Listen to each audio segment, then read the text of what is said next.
JT, look, it's your birthday. Years gone, I actually think you've aged in the last, I don't know, 6-7 days with 2 overtimes and everything else that's gone in. I think a decade, for sure, a decade. Now I'm blessed to have a game like this on my birthday, and my guys give me a present like that, man. It's what a coach can always ask for. Just your guys come playing out hard and giving everything they got. It could have went the other way, but the effort we left out on the floor is great for me. This stubborn Hawks bubble just refuses to burst. Seemingly dead and buried a couple of times, probably none more so it seemed than after that game the other night. What did you do in that ensuing period from then to tonight I guess mentally in particular, to get back up for this one? Man, I just kept reminding the guys that we won 90% of that game this past Wednesday. Every time that we played Melbourne, and we happened to been up in double digits, and left the lead out there, and then they took the game from us. And I just kept reminding the guys that this is a beatable team, and we have to play our game for 40 minutes. And once we do that, we can figure out how to win it. And we got in the same situation. I felt that we were in Melbourne, not as many points of deficit, but they went on a 6-8-0 run while we were up. And just kind of remind the guys just to keep fighting. That we've been through this before, and stick with it. Stick with what's been working for us, and we figured it out. And the guy on my side right here was a big testament to it. I was going to say, a lot of people have spoken about your story through the season, which is quite remarkable. If there's one that's not a close second or maybe on par, what like next year you've been able to do, what can you say about that to the point where he's now in your starting unit and you're closing? I know he's right next to you. No pressure. He's come on, what he was able to do tonight in those big moments. I can speak all day about this young man next to me, about the patience and the resilience and the toughness that he has. And it's tough to be be as talented as he is and have to wait your turn.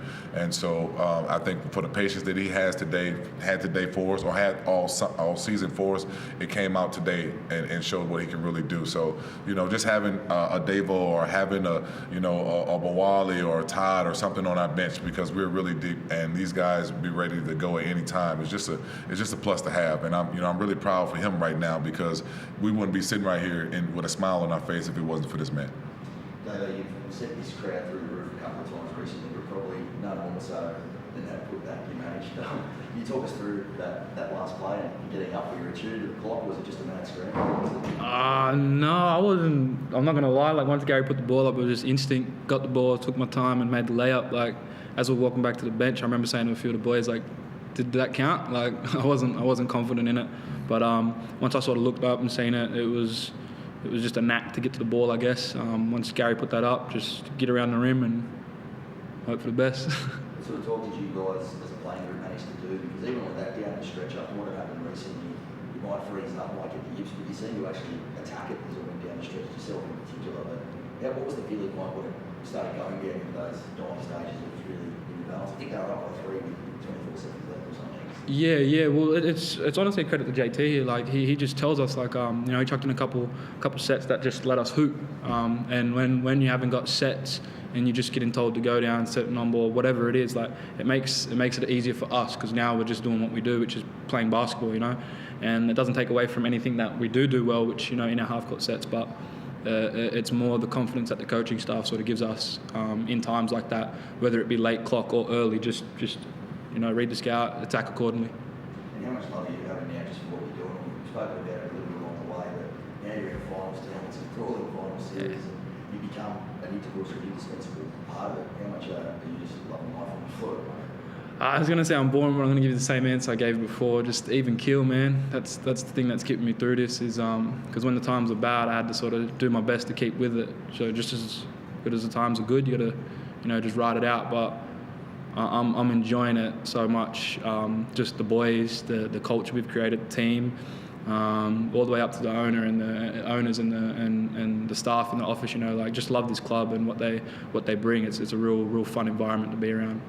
JT, the way he's handled the last stretch in fourth and then overtime, it was probably some moments you would like to have over in overtime a couple of days ago, but even Tyler showing the composure to go for the quick two rather than the Hail Mary 3, just the way he handled him running so soon after perhaps not getting it right, must have been really, really cool to So what do you make of the way you handle those moments? Yeah, it was big. It was good. We wanted a three if we had it, but we felt that we had enough time that we could go for a quick two. And I mean, I'm glad Tyler and GC made a quick decision, and that was Tyler's little pattern shot where he goes down for the floater. So we knew we had time after that, and we was going to get fouled. And it was luckily that we got one missed free throw out of them to be able to come down and tie it up at the end. So our composure towards the end and the end of the end of the fourth quarter, going to overtime, was exceptional.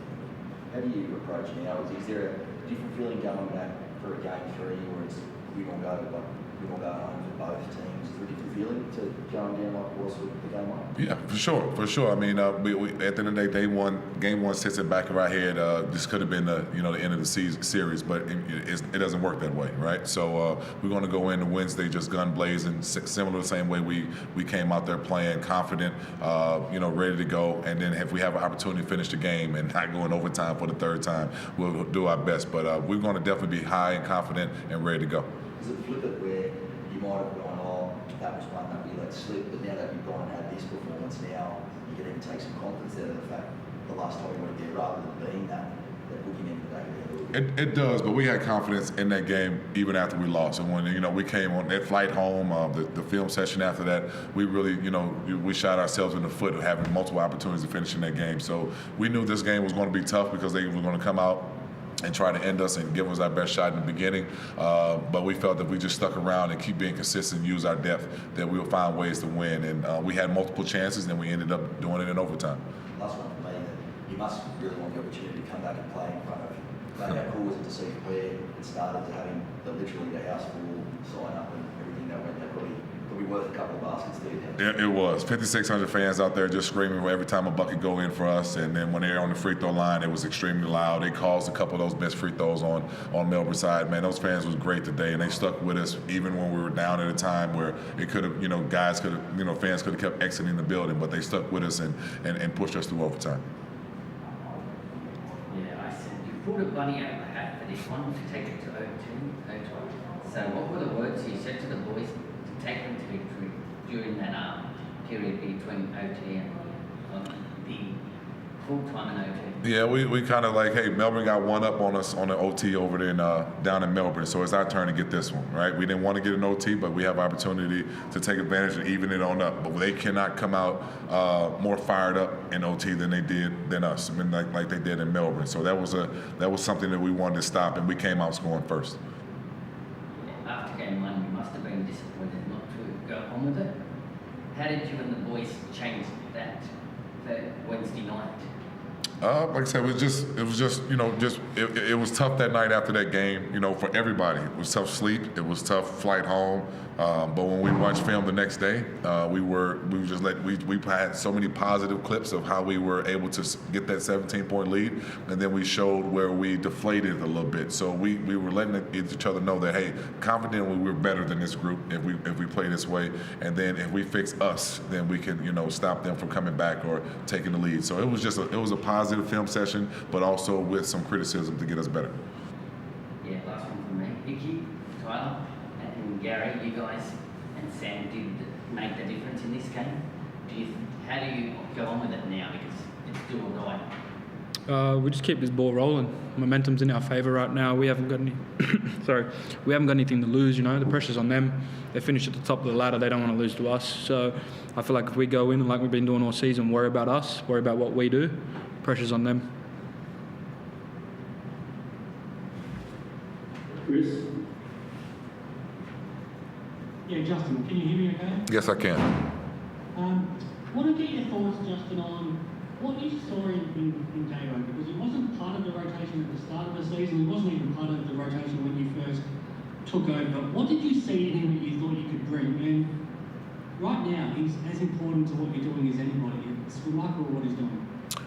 What I seen in Davo was what I seen the first time when I got to Australia and watched our practice. When we started preseason.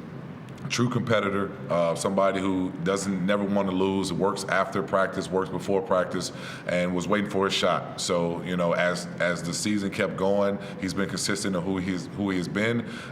You know, stayed true to the game, stayed patient, and stayed professional. And I was always remind him that, you know, I love the way, you know, I love players the way that plays like him, big guards who can figure it out, who's smart, and, you know, was just waiting on that opportunity. So I felt Davo's time was coming. It was just maybe not then, but as he got seasoned and kept practicing and kept working and being consistent, that his time was going to come, and now it's here. And Davo, how much part of this community in our field? You've been here for sort of 18 or so months. You played two seasons until you stayed here in the off-season to play NBL1, and then you go through a night like this with the crowd out there behind you, and you light the crowd up. How much do you love being in the Dom now?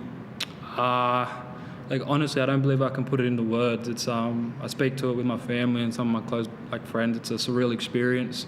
It's not something that just anybody can go do, I guess. And for that, I've got to remind myself how grateful I am for that.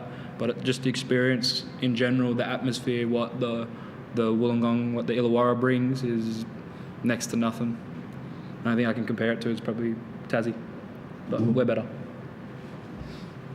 It's nice to have Mom courtside court to see you do that as well. Yeah, my big baby, she was there, support me as always, as do I. Yeah, it was good to have her there. That's why you play so well. I was waiting for it.